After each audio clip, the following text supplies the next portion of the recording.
वैसे तो भगवान भोलेनाथ की पूजा तो सब करते हैं, बिलपत्र तो सभी तोड़ करके चढ़ाते हैं। क्या आप भी बिलपत्र तोड़ करके पाप के भागी बन रहे हैं या नरक के गामी बनना चाह रहे हैं? तो नमस्कार दोस्तों, जय माता दी। श्री माधव ज्योतिष संस्थान में आपका बहुत बहुत स्वागत है। हमेशा माधव ज्योतिष संस्थान एक उचित बातों पर तर्क करता है। हमारा चैनल कोई टोना टोटका नहीं बताता, रातों रात करोड़पति नहीं बनाते। अगर करोड़पति बनना है तो सबसे पहले हम खुद बन जाएं, वीडियो बनाने की ज़रूरत नहीं पड़ती। यह मैं इसलिए कह रहा हूं कि रातों रात करोड़पति बनाने वालों की बाढ़ सी आ गई है। इनसे सावधान रहें। ज्योतिष और हमारा धर्मशास्त्र सनातन धर्म को जो आज्ञा देता है उसी का पालन करें। चलिए बात करते हैं, किसको शंकर जी का स्पर्श नहीं करना चाहिए, कितने दिनों तक फूल और बिलपत्र बासी नहीं होता, आज इसी पर चर्चा करेंगे। पद्म पुराण में कहा गया है कि सधवा स्त्रियां पार्थिव शिवलिंग की विशेष पूजा करें, परंतु विरक्त विधवाओं को पारे के शिवलिंग की विशेष पूजा करनी चाहिए। गृह में रहने वाली विधवा स्फटिक के शिवलिंग का पूजन करें। महिलाओं को शंकर जी का स्पर्श वर्जित बताया गया है। आप ऊपर से जल चढ़ा सकते हैं, पूजा कर सकते हैं, लेकिन शंकर जी का यह स्पर्श महिलाओं के लिए वर्जित है। रजस्वला स्त्री को एवं सूतक या पातक के समय पूजन नहीं करना चाहिए। उतने समय तक उसको मानसिक पूजन करना चाहिए। मन ही मन भगवान की आराधना करें, मन ही मन भगवान की पूजा कर लें, आपको उतना ही फल प्राप्त होगा। अगर किसी के पास पूजन की वस्तु का अभाव हो तो वह केवल जल से भी पूजा कर सकता है। गंध से किया हुआ शिव का पूजा 100 गुना फल देता है। उससे भी 100 गुना फल पंचगव्य से प्राप्त होता है। उससे भी 100 गुना फल देसी गाय के दूध से प्राप्त होता है तथा उससे भी 1000 गुना फल कपिला गाय के दूध से प्राप्त होता है और उससे 100 गुना फल उसी गाय के घी से किया हुआ पूजन से फल प्राप्त होता है। शंकर जी के पूजन में शंख का जल चढ़ाना वर्जित माना गया है। शूद्र के द्वारा स्त्री के तथा बाएं हाथ से लाए गए जल या दूसरे देवता के लिए लाए गए जल से शिव पूजन न करें, यह दोष माना जाता है। बिलपत्र को अमावस्या, चतुर्थी, नवमी, चतुर्दशी तथा सोमवार और शुक्रवार को तोड़ना वर्जित है। यदि कोई तोड़ता है तो वह नरक की प्राप्ति होती है, उससे शिव शीश भंजन का पाप लगता है।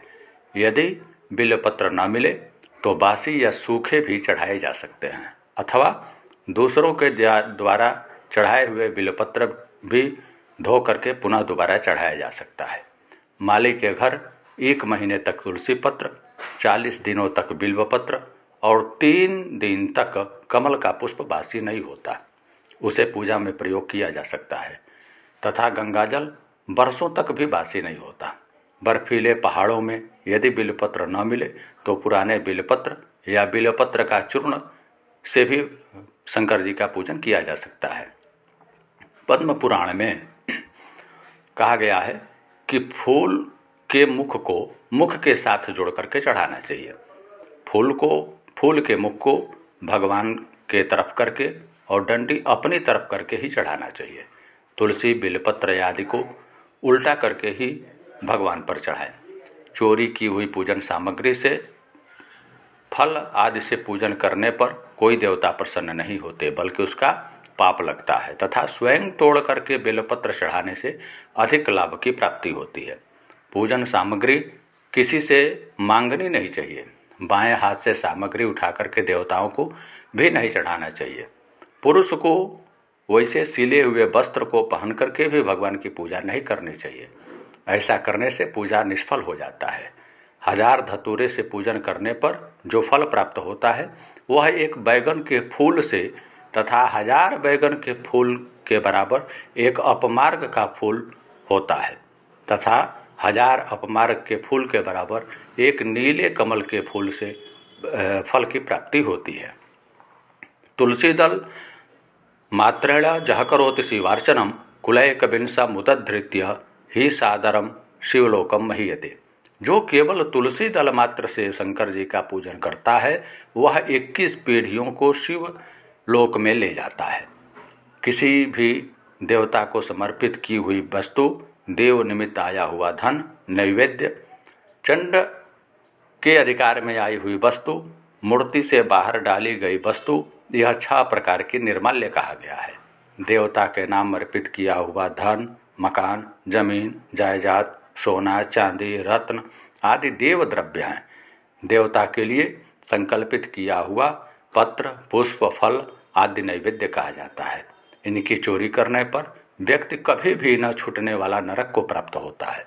तो दोस्तों, यह जानकारी आपको कैसे लगी कमेंट बॉक्स में बताएं। ऐसे ही जानकारी प्राप्त करने के लिए हमारे साथ जुड़े रहें। जिन लोगों ने चैनल को सब्सक्राइब नहीं किया है अवश्य कर लें। ऐसे ही आप सभी का प्यार सहयोग हमारे साथ बना रहे। आप सभी लोग स्वस्थ रहें, मस्त रहें। इसी शुभकामनाओं के साथ फिर मिलते हैं अगले वीडियो में। जय माँ भवानी।